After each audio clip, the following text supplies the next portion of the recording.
పరిశుద్ధ గ్రంథములో నుండి యోబు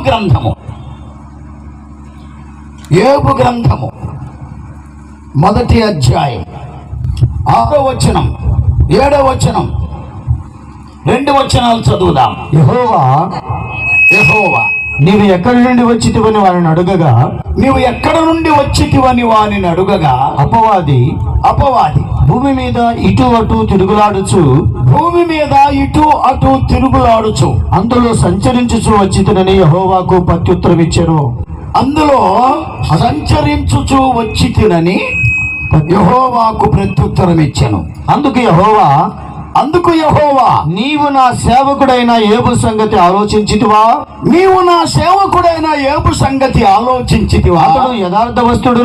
అతడు యథార్థవంతుడును న్యాయవంతుడునై దేవుని యందు భయభక్తులు కలిగి చెడుతనమును విసర్జించిన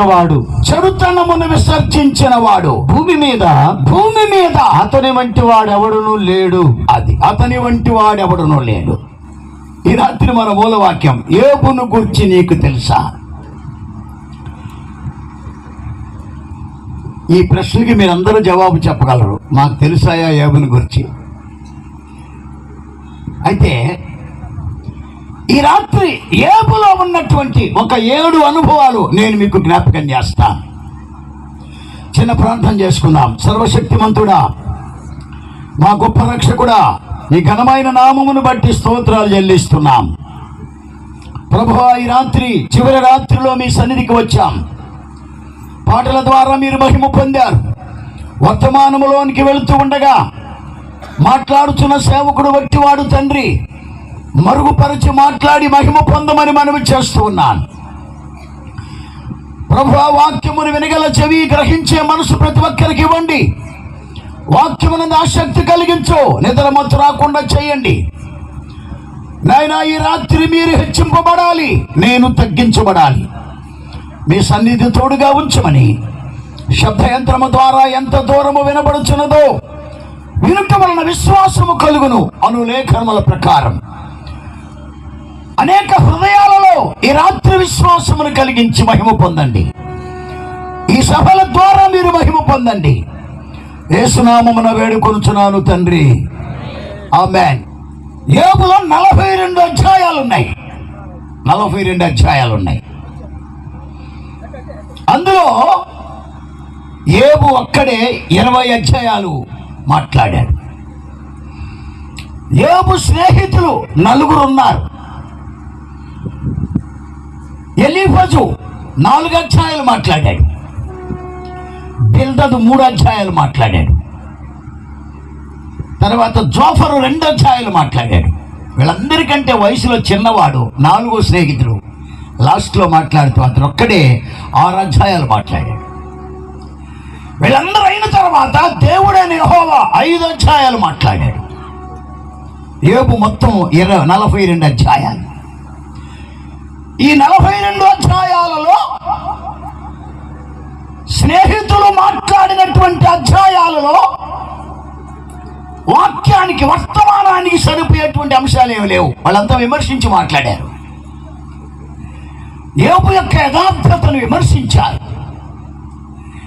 యోబు ఏదో తప్పు చేస్తేనే ఈ శ్రమలు వచ్చినాయి అని చెప్పి యోబును విమర్శించారు. కానీ యోబు పలికిన 20 అధ్యాయాలు బ్రహ్మాండమైనటువంటి అంశాలందులో రాశాడు. యోబు గ్రంథములో సృష్టి మర్మమును గురించి రాశాడు.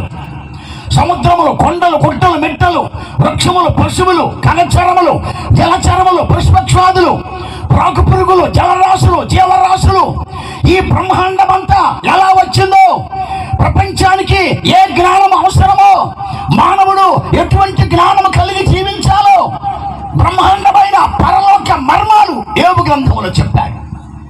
యోబు రాసిన పుస్తకంలో చాలా శ్రేష్టమైన విషయాలు ఉన్నాయి. అయితే అసలు యోబు చరిత్ర ఏంటో మీ అందరికీ తెలుసు. కానీ నేను యోబు యొక్క హింసలు, ఆ బాధల గురించి చెప్పట్లా. నేను యోబులో ఉన్న 7 ప్రాముఖ్యమైన లక్షణాలు, యోబులో ఉన్న 7 లక్షణాల గురించి దేవుడు సాతాను ప్రశ్నిస్తున్నాడు. సాతాను, ఎక్కడి నుంచి వస్తున్నావు? మీరు కొంచెం యోబు గ్రంథాన్ని ఆలోచన చేస్తే దేవదూతలు యెహోవా సన్నిధిని నిలుచుట వచ్చినప్పుడు ఆ దినం ఒకటి తటస్థించి, అంటే దేవదూతలు యెహోవా సన్నిధిని నిలిచేటువంటి దినం ఒకటి తటస్థించింది. అంటే పరలోకంలో ఏంజల్స్ కాన్ఫరెన్స్, దేవదూతల సభ. భూమి మీద ఏ సభ లేనప్పుడు పరలోకంలో దేవదూతల సభ జరిగింది.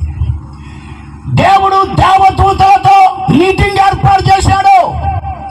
ఆ మీటింగ్కి సాతాను కూడా వచ్చాడు. అడుగుతున్నాడు, ఎక్కడి నుంచి వస్తున్నావు అంటే, నేను భూమి మీద అటు ఇటు తిరుగుతూ వచ్చి తిరిగి. అంటే సైతాను పని ఏంటంటే అటు ఇటు తిరగటమే. ఎక్కడ ప్రార్థన ఉంటాడా, ఎక్కడ భక్తులు ఉంటాడా, ఎక్కడ దేవుని బిడ్డలు ఉంటారా, ఏ విధంగా మందిరాన్ని చెడగొట్టాలి, ఏ విధంగా సంఘాన్ని చెడగొట్టాలి, ఏ విధంగా భక్తులను పాడు చేయాలి, ఏ విధంగా దేవుని రాజ్యాన్ని అభివృద్ధి చెందకుండా ఆటంకపరచాలని తిరుగుతూ ఉంటాడు. అది వాడు చేసేవాడు. ఈ రోజున కూడా డ్యూటీ చేసేవాళ్ళు చాలా మంది ఉన్నారు. సంఘాలను చెడగొట్టాలి, పాస్టర్లను పడగొట్టాలి, సువార్త ఆపడానికి సువార్త ఆపేసేయాలి. సువార్తకు విరోధంగా ప్రవర్తించే ప్రతివాడు సాతాను సంబంధే. ఎందుకంటే వాడి రాజ్యము కొంతకాలం తర్వాత పతనమైపోతుంది. పంచభూతములు నిక్కటములు వెండ్రముతో లయమైపోతాయి. భూమియు దాని మీద ఉన్న కుత్యాలు కాలిపోతాయి. స్టాండర్డ్గా శాశ్వతంగా నిలబడేది దేవుని రాజ్యం ఒక్కటి. హల్లెలూయా. మీకు విషయం చెప్తాను. పాత నిబంధనలో 39 పుస్తకాల్లో పరలోక రాజ్యం సబ్జెక్ట్ లేదు. బైబిల్ చదివులకు అర్థమైంది. యూదా రాజ్యం ఉంది, ఇశ్రాయేలు రాజ్యం ఉంది, సాతాను రాజ్యాలు ఉన్నాయి, భూ సంబంధమైన రాజ్యాలు ఉన్నాయి. పరలోక రాజ్యం లేదు. అయితే దేవుడు ఏం చేశాడంటే, ఈ రాజ్యాలన్నీ నాశనం అయిపోతాయి కాబట్టి తన ప్రజలు నశించిపోకుండా ఉండడానికి ఒక కొత్త రాజ్యం అవసరం అని చెప్పి యేసుక్రీస్తుని పంపించాడు. రాజ్య స్థాపన చేయడానికి వచ్చాడు యేసయ్య. అదే పరలోక రాజ్యం. మత్తయి సువార్త 3వ అధ్యాయం ప్రారంభంలోనే పరలోక రాజ్యం సబ్జెక్ట్ ఎత్తి బాప్తిస్మం ఇచ్చి యోహాను చేత మాట్లాడించాడు. దేవదూతల సభలో దేవుడు ఒక వ్యక్తిని గురించి స్టేట్మెంట్ ఇస్తున్నాడు. సాతాను, నేను ఒక వ్యక్తిని గురించి నీకు చెప్తున్నాను, అతని వంటి వాడు ప్రపంచంలో ఎవడలేడు, అతడే నా సేవకుడైన యోబు. యోబుని గురించి ఈ రాత్రి కొన్ని సంగతులు మనం తెలుసుకుందాం. యోబుని గురించిన మాటల్లో ఫస్ట్ పాయింట్ ఏంటంటే, యోబు యథార్థవంతుడు. అది ఫస్ట్ పాయింట్. యథార్థవంతుడు. మీరు ఒకసారి గమనించాలి. యథార్థవంతుడు అనే దానికి అనుబంధమైన మాట ఇంకొక మాట చెప్తున్నాను. యథార్థవంతుడు మాత్రమే కాదు, ధనవంతుడైన యోబు. యథార్థవంతుడు, ధనవంతుడు, ఆస్తి కలిగిన వాడు, బ్రహ్మాండమైనటువంటి సంపద కలిగినటువంటి వాడు, విస్తారమైన పని వాళ్ళు ఉన్నారు, ఎద్దుల మందలు, ఆవుల మందలు, గొర్రెల మందలు, మేకల మందలు, ఒంటెలు, పెద్ద పెద్ద పెద్ద ఆస్తి కలిగినటువంటి వాడు, ధనవంతుడు. ఒక రకంగా చెప్పాలంటే దేవుని యందు భయభక్తులు కలిగిన ధనవంతులు భూమి మీద ఎంతమంది ఉన్నారు? యోబు దేవుని యందు భయభక్తులు కలిగిన వాడు. అంతేకాదు ధనవంతుడు కూడా. గుర్తుపెట్టుకోవాలి, యోబు ధనవంతుడు. యోబు ఒక రకంగా చెప్పాలంటే కోటీశ్వరుడు.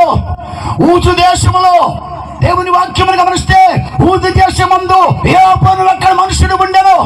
అంటే క్రీస్తుకు పూర్వం 4000 సంవత్సరాల చరిత్రలో 2000 సంవత్సరాల ముగింపులో అబ్రహాము కాలంలో ఉన్నటువంటి వ్యక్తి యోబు. కాలచక్రాన్ని మనం తిరగేస్తే ఆదాము మొదలుకొని నోవహు వరకు 1000 సంవత్సరాలు జలప్రలయంతో పతనం చేశాడు దేవుడు.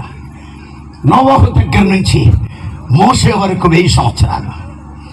ఈ మధ్యలో 1500 సంవత్సరాల కాలంలో అబ్రహాము ఉన్నాడు, యోబు ఉన్నాడు. ఊజు దేశమందు యోబు చరిత్ర.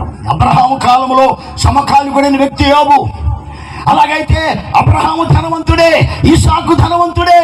దేవుని వాక్యమును గమనిస్తే అక్కడ నుంచి బైబిల్ అంతా మనం చూసుకుంటూ వస్తే భయభక్తులు కలిగినటువంటి వ్యక్తులు ఉన్నారు. అబ్రహాము భయభక్తులు కలిగిన వాడు.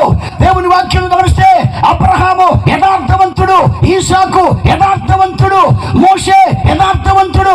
బైబిల్లో పాత కొత్త నిబంధనలో యథార్థవంతులు ఉన్నారు. వాళ్ళు యథార్థవంతులు మాత్రమే కాదు, ధనవంతులు కూడా. ఈ రోజున ధనవంతులైన యథార్థవంతులు ఎంతమంది ఉన్నారు? మన క్రిస్టియానిటీలో కోటీశ్వరులు ఉన్నారు, కానీ యథార్థత ఉండదు వాళ్ళకి. యథార్థత లేని ధనవంతులు, యథార్థత లేని కోటీశ్వరులు, యేసు కోసం ఖర్చు పెట్టలేనటువంటి ధనవంతులు చాలా మంది ఉన్నారు. బైబిల్లో కొత్త నిబంధనకు వచ్చిన తర్వాత ధనవంతుడైన జక్కయ్య, ధనవంతుడైనటువంటి అరిమత్తయ్య యోసేపు, ధనవంతుడైన నికోదేము, ధనవంతుడైన ధర్మశాస్త్రోపదేశకుడు. వాక్యాన్ని గమనిస్తే వాళ్ళు ధనవంతులే, కానీ దాతృత్వం లేని వాళ్ళు. చాలా మంది ధనవంతులే. క్రైస్తవులలో ధనవంతులు ఉన్నారు, క్రైస్తవులలో కోటీశ్వరులు ఉన్నారు. భక్తి ఉంటే భయం ఉండదు, యథార్థత ఉండదు. ధనం ఉంది కానీ దాతృత్వం లేదు, ధనం ఉంది కానీ దయాదాక్షిణ్యాలు ఉండవు, ధనం ఉంది కానీ దేవుడు ఉండడు, ధనం ఉంది కానీ యథార్థత ఉండదు. అక్రమంగా అన్యాయంగా డొంకదారిన కోట్లు సంపాదించి ప్రార్థించే ధనవంతులైన క్రైస్తవులు ఎంతోమంది ఉన్నారు.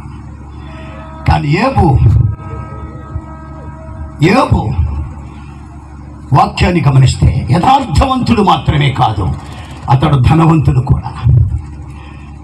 ధరణిలో యేసయ్య చెప్పాడు, ధనవంతుడు దేవుని రాజ్యములో ప్రవేశించుట దుర్లభం అన్నాడు. కొత్త నిబంధనకు వచ్చిన తర్వాత ఒక ధనవంతుడు యేసుక్రీస్తు దగ్గరికి వచ్చి, బోధకుడా, నిత్య జీవంలోకి వెళ్ళాలంటే ఏం చేయాలని అడిగాడు. ఆజ్ఞలు గైకొన్నాడు, ఎన్ని చేస్తున్నాను బాలు నుంచి అంటే యేసయ్య అన్నారు, నీకు ఒకటి తక్కువగా ఉంది, అదేంటంటే నీకు కలిగింది మొత్తం అమ్మేసి పేదలకు ఇచ్చి నువ్వు నన్ను వెంబడించమన్నాడు. మీరు గమనించాలి, యేసు ప్రభు దగ్గరకు వచ్చాడు. దగ్గరకు వచ్చేటప్పటికి ద్వారం ఇరుకైపోయింది. వీడేమో లావు ఉన్నాడు, ద్వారం ఇరుకైపోయింది. ఏమి లావు అంటే ధనం అనే లావు, కులం అనే లావు, విద్య అనే లావు, అన్ని లావులైపోయిన మనిషి. బాగా ధనంలో బాగా సంపాదించాడు, బాగా ధనం సంపాదించాడు. దేవునికంటే ధనానికే ధనం పెడుతున్నాడు. ధనం అంటే దేవునికంటే ధనమే గొప్పవాడని రోజు బీరువాకి దండం పెట్టేవాళ్ళు ఎంతమంది లేరు? డబ్బును కళ్ళకద్దుకొని డబ్బుకు దండం పెట్టి దేవుణ్ణి అనికేసి క్రైస్తవులు ఎంతమంది లేరు? కానీ యథార్థవంతుడైనటువంటి యోబు ధనవంతుడు, యథార్థవంతుడు మాత్రమే కాదు ధనవంతుడు కూడా. వాడు మిగులు ధనము కలవాడు కాబట్టి వ్యసనపడి వెనక్కి వెళ్ళిపోయాడు. ఆ సందర్భంలో యేసు ప్రభు ఒక మాట అన్నాడు, ధనవంతుడు దేవుని రాజ్యములో ప్రవేశించుట దుర్లభం. ధనవంతుడు దేవుని రాజ్యములో ప్రవేశించుట కంటే సూది బెజ్జములో ఒంటె దూరుట సులభం అన్నాడు. ఎట్లా దూరుద్దు అంటే సూది బెజ్జానికి ఒంటికి సంబంధం ఏంటి? ఎన్నోసార్లు చదివి ఉంటావు ఈ మాటను. ధనవంతుడు ఎలా దూరతాడు, ఒంటె ఎలా దూరుతుంది? సూది బెజ్జములో దారం దూరటమే కష్టమైతే ఒంటె ఎలా దూరుతుంది? వెంటనే పేతురు డిసప్పాయింట్ అయ్యి, అట్లాగైతే ఇంకా పరలోకానికి ఎవడెళ్తాడు ప్రభు అన్నాడు. వెంటనే ప్రభు వాళ్ళని గమనించి, ఇదిగో అది మనుషునికి అసాధ్యమే కానీ దేవునికి సమస్తము. అంటే సూది బెజ్జములో ఒంటెను దూర్చగలిగిన సమర్థుడు దేవుడు. ఎట్లాగంటే సూది బెజ్జము ఇరుకు మార్గానికి సూచన, ఒంటె పాపి అయిన మానవునికి సాదృశ్యం. ఒక పాపి పశ్చాత్తాపడితే అతను పరలోకంలో ప్రవేశిస్తాడు. హల్లు చెప్పండి. యోబు యథార్థవంతుడు మాత్రమే కాదు ధనవంతుడైన సంగతి మనం గుర్తుపెట్టుకోవాలి. దయ కలిగిన వాడు, దాతృత్వం కలిగిన వాడు. యోబు ధనాన్ని ఎప్పుడు ప్రేమించలేదు. పేదలంటే చాలా ప్రేమించేవాడు, పేదలకి చాలా సహాయం చేసేవాడు, చాలా మందిని ఆదుకున్నాడు, చాలా మంది కుటుంబాలను పోషించాడు. యోబు భయభక్తులు, యోబు దయ, యోబు దేవుని యందు యథార్థమైనటువంటి ప్రవర్తన కలిగిన వాడు. యోబు యథార్థవంతుడు మాత్రమే కాదు ధనవంతుడు కూడా. ధనవంతులైన క్రైస్తవులు ఎంతవరకు యథార్థంగా ఉంటున్నారో, యథార్థమైన ధనవంతులు దేవుణ్ణి మహిమపరుస్తూ ఉన్నారా? నా సేవకుడైన యోబుని గురించి నీకు తెలుసా? అతడు దేవుని యందు అతడు యథార్థవంతుడు. అందుకే దేవుడు అంటాడు, ధనవంతుడు పరలోక రాజ్యములో ప్రవేశించుట దుర్లభం, ఇంపాసిబుల్. ప్రవేశించు. మరి ధనవంతులకు పరలోకం లేదా? మరి క్రైస్తవులైన ధనవంతులు కోటీశ్వరులకు పరలోకం లేదా? ఉంది. దానికి లాజిక్ ఉంది. ఏంటంటే ఎన్ని కోట్లున్నా సరే కోట్లన్నీ వెనకుండాలి. యేసయ్యా ఇంక నీకు ప్రాబ్లం ఉండదు. ఏ ఆఫీసర్ ఏ సిఐడి వాడు నీ జోలు రాడు, కానీ నువ్వు ఆ పని చేయలేవు. యథార్థవంతుడు యోబు, యథార్థవంతుడు ప్లస్ ధనవంతుడు. యథార్థవంతులైన ధనవంతులు. కొర్నేలు యథార్థవంతుడు బట్ ధనవంతుడు, మంచి పదవి ఉన్నవాడు, గవర్నమెంట్ ఉద్యోగి. కొర్నేలు జైలు నాయకుడు, జక్కయ్య, వీళ్ళంతా ధనవంతులే. కానీ ధనాన్ని దేవుని కోసం ఖర్చు పెట్టి దేవుని కొరకు పేదలైన వారిని పేదలుగా మార్చబడ్డారు. అందుకే లూకా అంటారు కదా, పేదలైన మీరు ధన్యులు, పరలోక రాజ్యం నీది. పరలోక రాజ్యం యథార్థవంతుడైనటువంటి యోబు, ధనవంతుడైన యోబు. నంబర్ 2, రెండో పాయింట్ చెప్తున్నా. యోబు న్యాయవంతుడు. న్యాయవంతుడు సెకండ్ పాయింట్. న్యాయవంతుడు అదే రూట్లో అదే టైంలో అన్యాయమును ఖండించినవాడు. న్యాయాన్ని అనుసరించాడు, అన్యాయాన్ని ఎదిరించాడు, ఖండించాడు. ఎట్లా? ఎక్కడున్న సందర్భం బైబిల్లో? యోబు గ్రంథంలో 2వ అధ్యాయములకు మనం వచ్చినప్పుడు యోబు భార్య యోబును దూషిస్తుంది. అంతా కుళ్ళిపోయి వాసన వస్తుంది కదా, కంపు కొడుతుంది కదా, ఇంకెందుకు భక్తి యథార్థత? దేవుణ్ణి దూషించి చచ్చిపోరాదా అంటే యోబు అంటున్నాడు, మూర్ఖురాలు మాట్లాడినట్టు నీవు మాట్లాడవద్దు. ఖండిస్తున్నాడు యోబు భార్య. దేవుని చిత్తానికి భిన్నంగా మాట్లాడే భార్యలను ఖండించే భర్తలు ఎంతమంది ఉన్నారు? ఏమా దేవుడు తినొద్దని చెప్పాడు కదా, నువ్వు ఎందుకు తిన్నావు? నువ్వు చచ్చావు, నన్ను చంపుతున్నావంటే నోరు మూసుకొని మర్యాదగా తిను అట్లంటావా? సర్లేంటే దేవుడు వచ్చి అంటున్నాడు, నీవు నీ భార్య మాట విని. భార్య మాట వినొద్దని కాదు, వినాల్సిందే. కానీ దేవుని సేవకు విరోధమైన మాట వినకూడదు. మూర్ఖురాలు మాట్లాడుతున్నా భార్యని ఒక్క మాట కూడా దూషించలేవు. మనమైతే కర్ర ఇరిగిందా కొట్టేవాళ్ళం, ఆ శ్రమల్లో నన్ను తంటావాను అని. ఏమంటున్నాడు? మూర్ఖురాలా అని కూడా అనలేదు. అంటే ఎవరో బయట వాళ్ళు, ఎవరో మూర్ఖులు మాట్లాడినట్టు నీవు మాట్లాడుతున్నావేంటమ్మా? దేవుని ద్వారా మనము మేలైన కీడు అనుభవింపత కదా ఖండిస్తున్నాడు. యథార్థతని ఉన్నట్టుగా ఖండించిన వ్యక్తి యోబు. న్యాయవంతుడు, న్యాయమును అనుసరించాడు, న్యాయాన్ని జరిగించమని అన్యాయాన్ని ఖండించాడు. మీకు ఆ గ్రంథంలో మీకు అంటున్నాడు కదా, మనుషుడా ఏది ఉత్తమమో నీకు తెలియజేయబడినది, న్యాయముగా నడుచుకో. న్యాయమును ప్రేమించిన వాడు లా జడ్జి, న్యాయాధిపతి అంటే జడ్జి అన్నమాట. ఎంతమంది జడ్జీలు న్యాయంగా వాదిస్తున్నారు ఈ రోజుల్లో చూసావా? న్యాయాన్ని అన్యాయముగా మార్చి, అన్యాయమును న్యాయముగా మార్చి, యథార్థవంతులకు శిక్ష పెట్టి అన్యాయస్తులు కాలరగరోసుకొని తిరుగుతున్న రాజ్యం ఇది, అన్యాయస్తుల రాజ్యం. అందుకని దేవుడు అంటాడు, అన్యాయస్తులు దేవుని రాజ్యమునకు వారసులు కారు. యోబు న్యాయవంతుడు, మంచి లా తెలిసినవాడు, చట్టాన్ని ఎరిగినవాడు. ఈ రోజున మనం గమనిస్తే, ఈ రోజున కొత్త నిబంధన కాలంలో ఉన్నాం. యేసుక్రీస్తు రక్షణ భాగ్యము పొందే దినాల్లో మనం ఉన్నాం. న్యాయాన్ని ఎంతవరకు అనుసరిస్తున్నావు? నీ పరిచర్యలో న్యాయం ఉన్నదా? నీవు చేసే సేవలో న్యాయం ఉన్నదా? న్యాయంగా దేవుని సొమ్ము తీసుకుంటున్నావా? న్యాయంగా దేవుని యొక్క సేవ చేస్తున్నావా? ఈ రోజున మన స్టైల్ ఎలా ఉందో మనం ఆలోచించాలి. మనం న్యాయవంతులమే, మనోడి దగ్గరికి వచ్చాక అన్యాయంగా మాట్లాడతాం. స్వార్థపరులు, మన న్యాయములో స్వార్థం ఉంది, మన న్యాయములో పక్షపాతం ఉంది, మన న్యాయములో బంధుప్రీతి ఉంది, మన న్యాయములో చాలా రకాల స్వార్థం ఉంది. కానీ న్యాయానికి స్వార్థం ఉంటే బీదవాడు నశించిపోతారు. యోబు అలాంటి వ్యక్తి కాదు. యోబు న్యాయవంతుడు, అన్యాయాన్ని ఖండించాడు. 3వ పాయింట్ చెప్తున్నాను, యోబులో ఉన్న 3వ అనుభవం చెప్తున్నాను. యోబు దేవుని యందు భయభక్తులు కలిగిన వాడు. హల్లెలూయా చెప్పండి, హల్లెలూయా. అయితే అందరూ ఒకసారి గట్టిగా చప్పట్లు కొడదాం యేసయ్యకి. దేవుని యందు భయభక్తులు కలిగిన వాడు యోబు.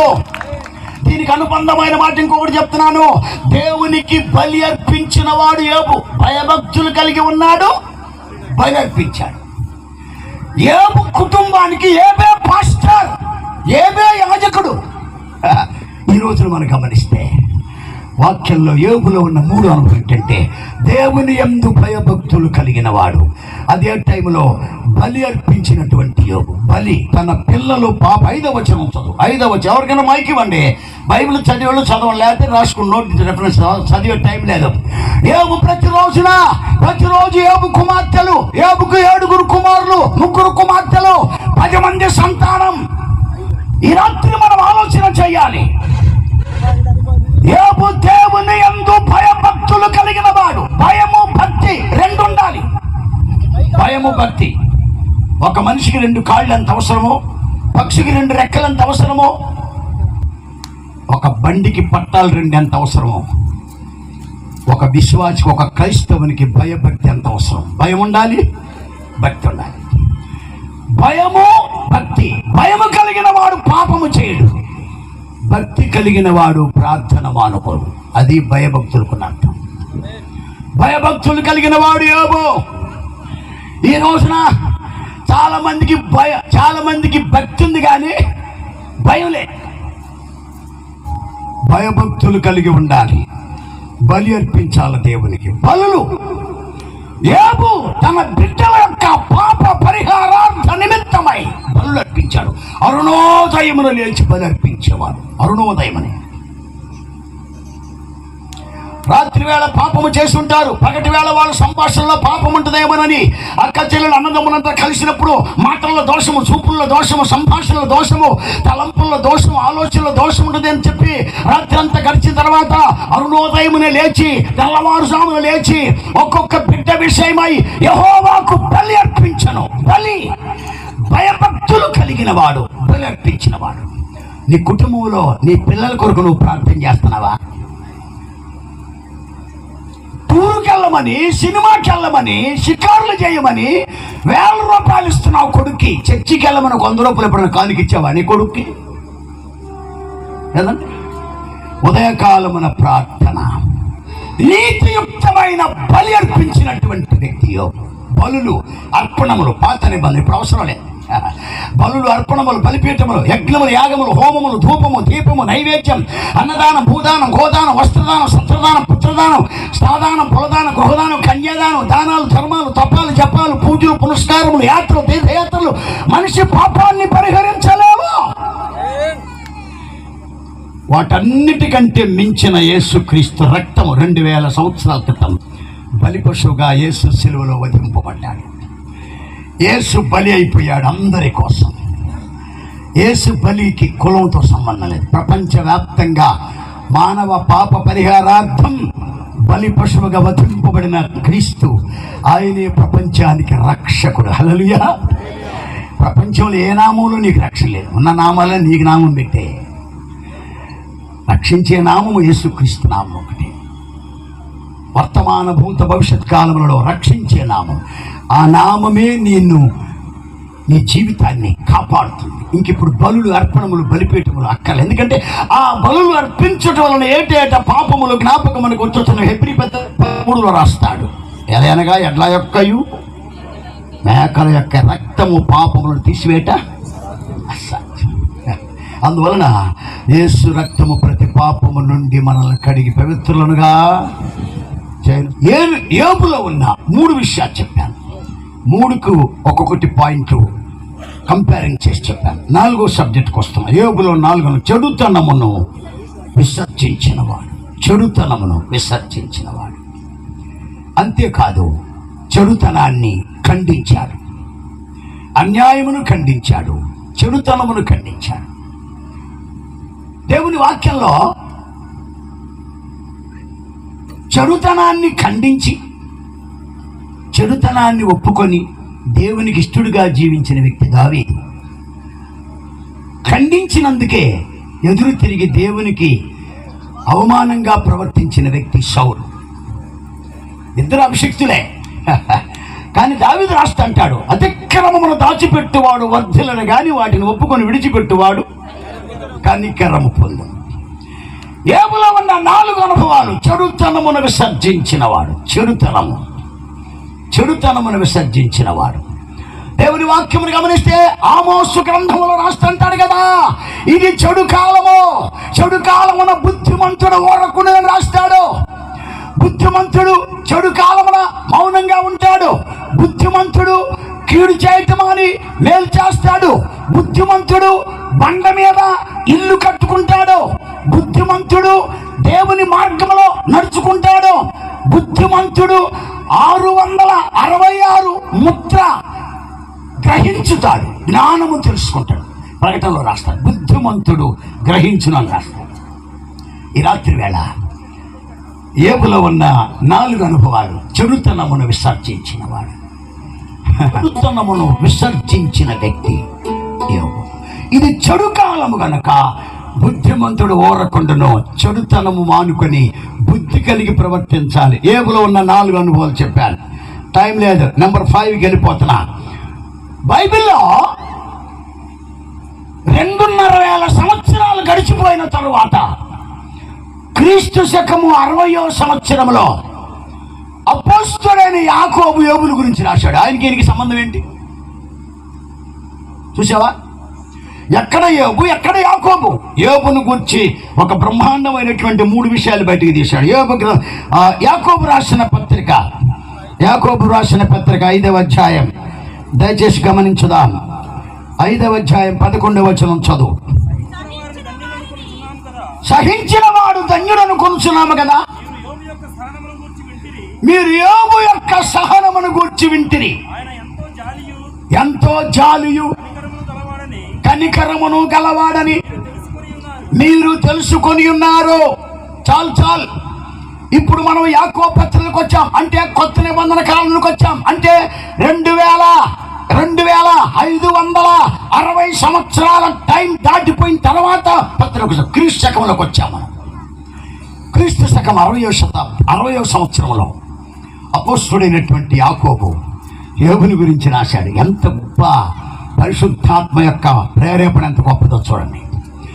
యోబు సంగతి ప్రస్తావిస్తున్నాడు. యోబుకు దీనికి ఎందుకు సంబంధం ఏంటి? యాకోబు రాస్తుంటాడు కదా, యేసు ప్రభు రాకడ సమీపిస్తా ఉంది. క్రైస్తవులు తెలుసుకోవాలి ఈ సంగతి. ప్రభు రాకడ సమీపంగా ఉంది. ఇప్పుడు మనం రాకడ కాలంలో ఉన్నాం, కృపకాలము ముగింపులో ఉన్నాం. యేసు ప్రభు ఎప్పుడు వస్తాడో మనకి తెలియదు. అయితే యోబులో ఉన్న చివరి 3 అనుభవాలు క్రైస్తవ సంఘానికి అవసరమని యాకోబు రాస్తున్నాడు. ఆ మాట, సహించిన వారిని ధన్యులను కొనుచున్నాము కదా, మనము యోబు యొక్క సహనమును గూర్చి వింటి. 1వ అధ్యాయంలో 12 అంటాడు కదా, శోధన సహించువాడు ధన్యుడు. గమనించాలి, ఇప్పుడు యోబుకు వచ్చిన శోధన ఇప్పుడు తీసుకొస్తున్నా ట్రాక్లోకి. ఎందుకంటే యోబు శ్రమలు 7 రకాలని అవన్నీ చెప్పడానికి సుమారు 2 గంటలు పడుతుంది. కానీ యోబు మహాశ్రమలు అనుభవించాడు. మహాశ్రమలు అనుభవించి చివరికి 2 ఆశీర్వాదమును పొందాడు. యోబుకు వచ్చిన శ్రమ ఇంకెవడికి రాకూడదు. ఎవడికి దేవుడు అంత శ్రమ పెట్టడు. ఎందుకంటే మీరు సహించలేనంత శోధన నేను మీకు రానివనని ఇదే పత్రికలో చెప్పాడు. ఎవడైనా శోధింపబడుతుంటే దేవుడు నన్ను శోధించడని చెప్పకూడదు, తప్పది. మరి ఏం చెప్పాలంటే దేవుడు ఎవరినైనా శోధించడు, ఎవరిని శోధింపడు ఆయన. ఒకవేళ దేవుడు ఎవరినైనా శోధిస్తే ఆయన మేలు విషయమై శోధిస్తాడు, కానీ కీడు విషయము శోధింపడు. అందుకని నీకు శోధన వచ్చిందనుకోండి, ఆ శోధన మేలు కోసం వచ్చిందని చెప్పి నీవు దేవుడిని ఎక్కువగా స్తుతించాలా. ఈ విషయంలో యోబు దేవుని స్తుతించాడు, కానీ ఎక్కడ యోబు దేవుని దూషించలేదని 2వ అధ్యాయంలో రాస్తాడు. యోబు యొక్క సహనం, యోబు యొక్క శ్రమలు అంచె దినములలో ప్రపంచానికి సంభవించబోయేటువంటి భయంకరమైనటువంటి శ్రమలకు నిదర్శనగా కనపడతా ఉంది. కానీ ప్రియులారా, యోబు కంటే మహా భయంకరమైన శ్రమ అనుభవించినంత ఆయన ఉన్నాడు. ఆయనే ప్రభు అయిన యేసుక్రీస్తు. యేసుక్రీస్తు అనుభవించిన శ్రమల్లో యోబు శ్రమ ఏపాటి చెప్పండి? చాలా భయంకరమైన కఠినమైన హింస అనుభవించాడు యేసయ్య. 1 తక్కువ 40 దెబ్బలు తిన్నాడు యేసుక్రీస్తు. లా ప్రకారం, చట్ట ప్రకారం నేరము చేయకుండానే దెబ్బలు తిన్నాడు. 40 కొడితే తప్పు చేసినట్టు ఒప్పుకున్నట్టు అర్థం. అందుకనే ఒకటి తగ్గించి కొట్టమని చెప్పి పిలాతు చెప్పాడు.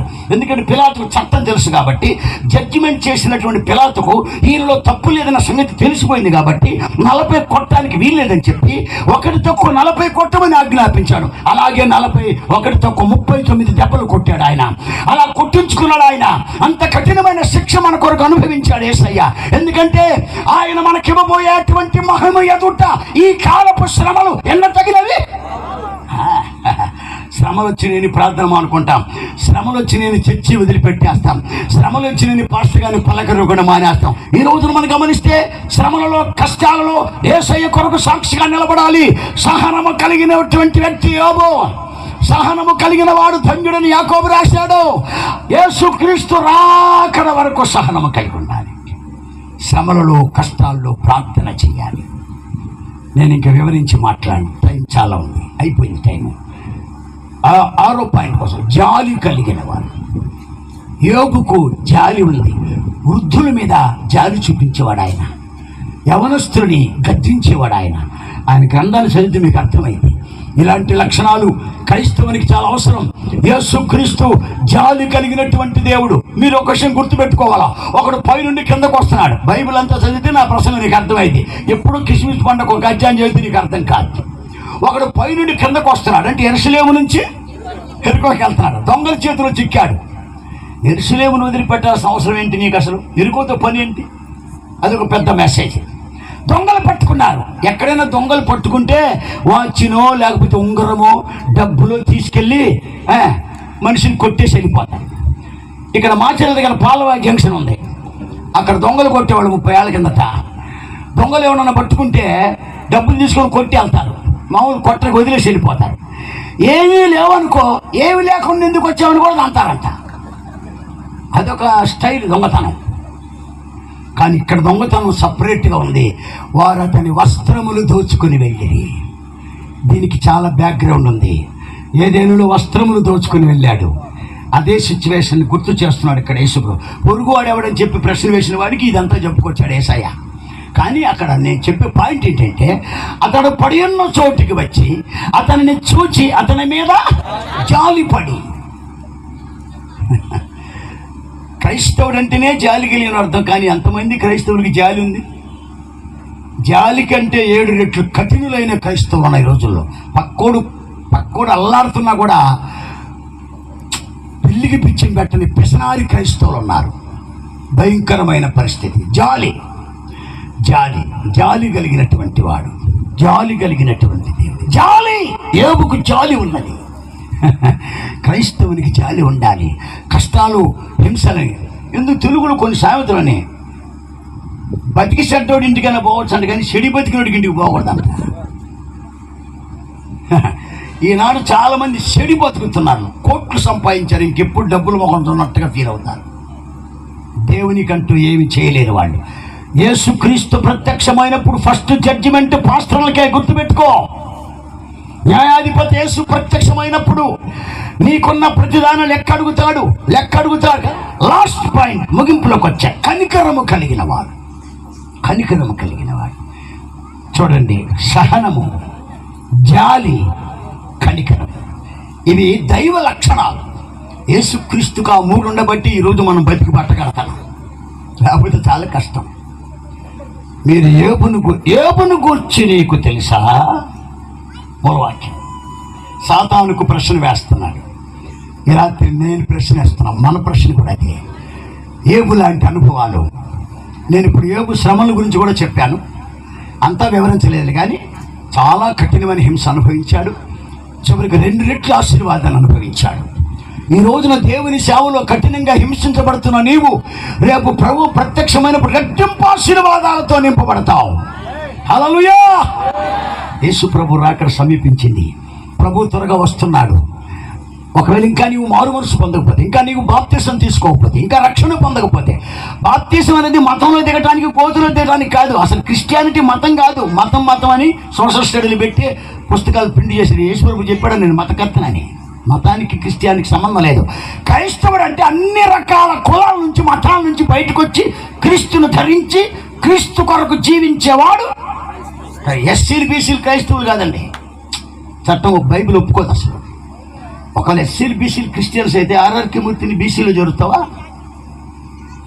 చాలా మంది రెడ్లు మార్చబడ్డారు, ఎస్సీలో జరుగుతావా? నో. క్రైస్తవులంటే క్రీస్తునందు విశ్వాసం ఉంచి, అదే క్రైస్తవ సంఘం. సంఘం అంటే అది దాని అర్థం. ఈ రాత్రి ఏబునకు వచ్చి నీవు వింటివా? సాతానుకు వేసిన సవాలు ఈ రాత్రి మనకు కూడా వేస్తున్నాడు. మహాశ్రమల నుంచి జయించుకొని బయటకు వచ్చాడు. చర్మము చీకిపోయినా సరే ప్రార్థన మానలేదు. ఏదైనా చిన్న శోధన ఎత్తి చర్చి మానుకుంటావు. మా అమ్మాయికి బాగలేదండి అందుకని చర్చి మానుకున్నా. సిగ్గులేదు నీకు? ఈ రాత్రి ఏబు లాంటి లక్షణాలు కలిగి యేసుక్రీస్తు రాకడ కొరకు సిద్ధపడదాం, ఎదురు చూద్దాం, దైవాశీర్వాదాలు పొందుదాం. దేవుడు తన వాక్యం మన హృదయాల్లో స్థిరపరచును గాక.